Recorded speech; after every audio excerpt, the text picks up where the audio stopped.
In this video, I would like to talk about mental and emotional energy. Mainly, I want to talk about yoga and meditation.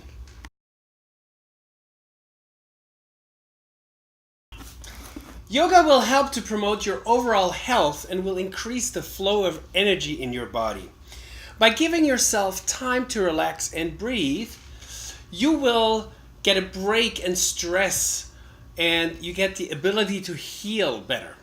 Meditation will help you to feel more centered and emotionally balanced. And the positive effects of all these things combined will greatly improve the quality of your life. Chinese medicine, like acupuncture, is all about the flow of energy through your body and its nerves. And they even have a name for that energy, and they name that energy Qi, the universal life force. The Eastern medicine is much more focused on the flow of energy in your body, and if there's a blockage somewhere in your body, then you can get sick. So the better the flow and the more open your passages are, the healthier you are. And therefore, I recommend exercises like yoga and meditation. Because your body is like a gift and you should take excellent care of it. The benefits of yoga, relaxation, stretching, conscious breathing, and meditation are becoming more and more known and popular. The main goal of the yogis is to live as long as possible and to stay young and thin.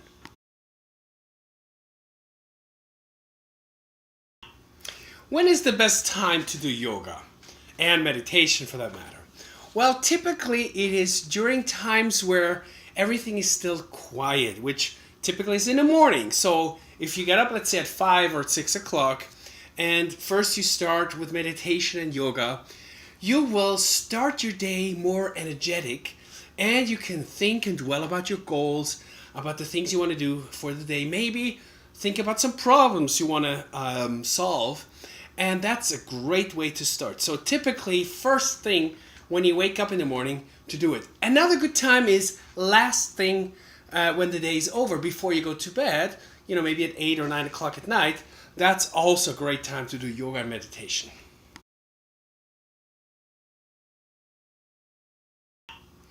Now, what is meditation and how does it really work? Well, meditation is not really hard, and it's not supposed to be hard. Basically, it is focusing inward and letting your mind be connected with the universe. Basically, you are a spiritual being and you have to be aware that you're a spiritual being. And if you have any questions or problems or things that you're not quite sure about, you can meditate on those things. So let's say you have a question or a problem that you want to solve, and you ask the universe. It's almost like a prayer, so to speak, if you're asking God. But then you sit still and you just try not to think too much about anything and just see what kind of information is coming and flowing without you forcing it, without you trying hard. And you can do this with your eyes closed, or you can do this when you focus on a certain object or something like that. And then usually the answers will come.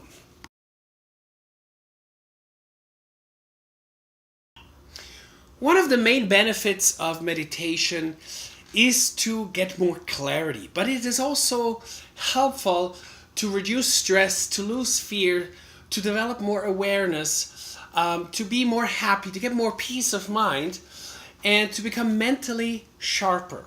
And a lot of people they become more aware of who they are and what they want in their lives, and also they gain more self-confidence. And if you ask people who have started to include meditation into their lives, they will say that it has completely changed their lives and they will not go back ever again to not meditating. And you don't have to meditate for hours on end. You can meditate 5 minutes a day, or you can do it up to an hour, depending on what your situation is. But I would say if you meditate for 5, 10, maybe 20 minutes per day, and you focus on the things that you want to get more clarity about, I think that will be sufficient.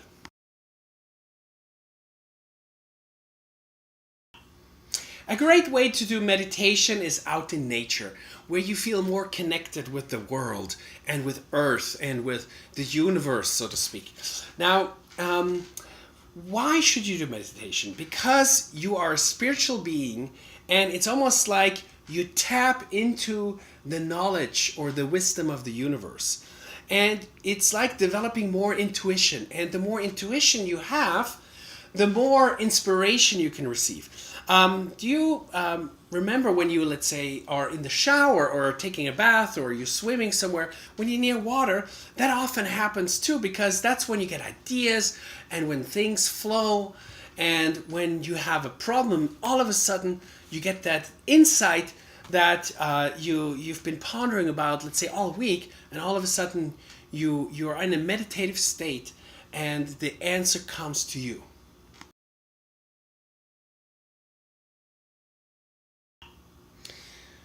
Once you become more aware of who you are, which means you're a spiritual being and you are in this world, in the universe, that's when you start to change the way you see things. That's when you start to realize how your place in this world, what it really is. And you become more aware of yourself and about the circumstances in your life. Now, when you have a problem and you don't know the answer, then it's like a prayer where you go and ask the universe or you ask God for that matter, and you ask for that answer. And if you sit still and you listen and you are in the moment without trying to force it, that's when you get the insight, the answers. And sometimes it's an image, it's a sign, it's an idea, it's a feeling. And if you start to develop, it's like a muscle. Like if you develop that intuition muscle, the more and more you can use it to improve your life.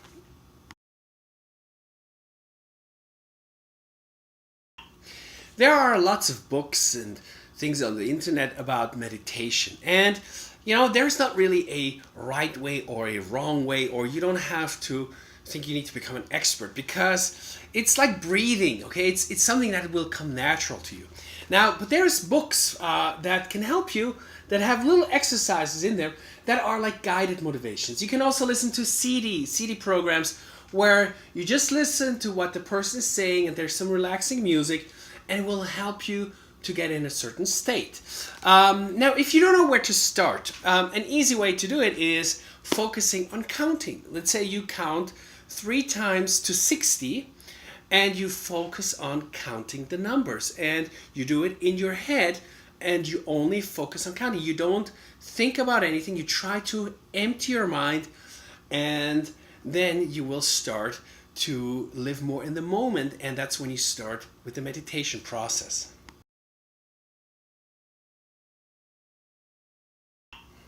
When I was 14, I was doing yoga for like 2 hours per day, and I was doing this for like 4 years. And I loved yoga because yoga was like intense stretching, so to speak, but it did more. Yoga increases a lot of things, a lot of bodily functions. Like, for example, you get more flexible, but you also improve your digestive system, which in effect increases your overall energy level. Now, doing some yoga will also help you to stay lean, okay? And that was part of why people do yoga, is because you don't really see a fat yoga person or yoga teacher, so to speak. People really get into shape by doing yoga, okay? And also by staying healthy, by being healthy, your body functions better, and it's actually harder than it initially looks, but it will make you feel so much better. So if you include this in your daily routine, it will increase your energy level.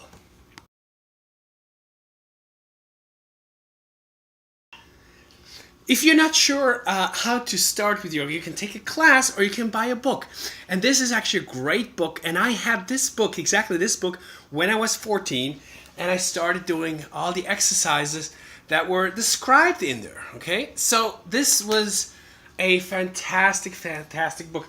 And it's actually in the workbook. I think you can look it up. It's called the Sivananda Yoga Center. It's the revised edition. Okay? So, Learning from a book works just as fine as going to a class, but the main thing is that you do it daily.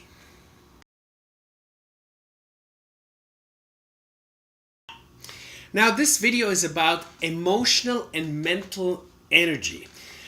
Yoga and meditation is one part, but another part is something very practical, which means you should not have any debts. And then what do I mean by that? So having a lot of financial liabilities, so meaning payments every month, financial payments like mortgage, car payments, credit cards, expensive things like rent, things like that. If you keep having those things, then you become the slave of your life. You become like you're the victim of your own life because you have all these obligations, and they can really put down your energy level, or you put your own energy level down because you created this mess, this financial mess. Now, important is if you get to a point where you feel like you're working all the time and there's not really any point to working except for paying for all the things that you try to have in your life, like expensive cars or houses and things like that, to impress maybe your neighbors that you don't really like, then what's the point of all this, okay? So you stress yourself out for no reason. And then you need to ask yourself, well, what do I really want? What do I really need in my life? And having financial liabilities is something that can really eat up your soul and create more stress inside of you. So start to look at your finances and write it out, put it down really openly, brutally, honestly, and then start to get rid of each financial liability step by step. It might take you a year or two or more, but it will increase your peace of mind. It will decrease your stress level. And I would recommend you read the book Rich Dad, Poor Dad from Robert Kiyosaki. That is a great way to understand what's going on, because we've been taught by the media or by companies that we should buy things on credit, and we get motivated to do so. But buying things on credit is actually really bad for you. It's bad for your health, and we want things now, but in the end we're going to be paying 4 times more than if we actually save for it and then buy that particular item. So get rid of financial liabilities.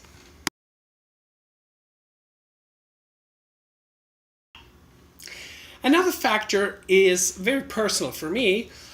When my grandmother was almost 93 years old and she was on her deathbed and she was in a hospital, and I went to see her, and she told me, she said, Norman, the 2 things that I want to tell you that are most important in this life are God and music.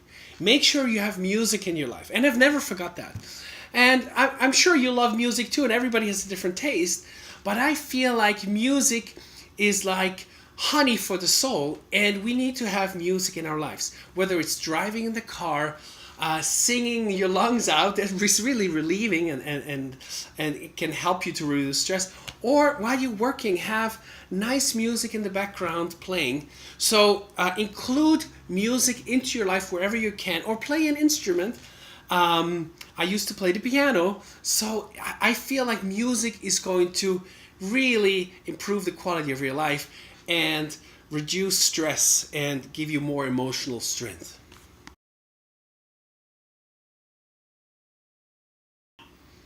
And then also, peace of mind is the most important thing in your life. How do you get peace of mind? By telling the truth, by living in truth with your environment, with the people in your everyday life. Because if you have to live a lie, that's going to eat you up on the inside. So living a lie is really bad. So live in truth with the people in your life. Never compromise who you are. Sometimes it means that you have a temporary disadvantage, but lying is going to really hurt you emotionally.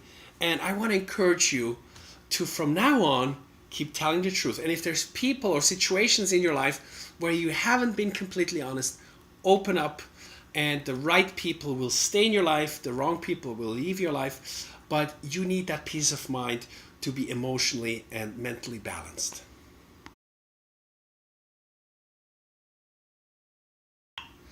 And then finally, the quality of our lives is relationships.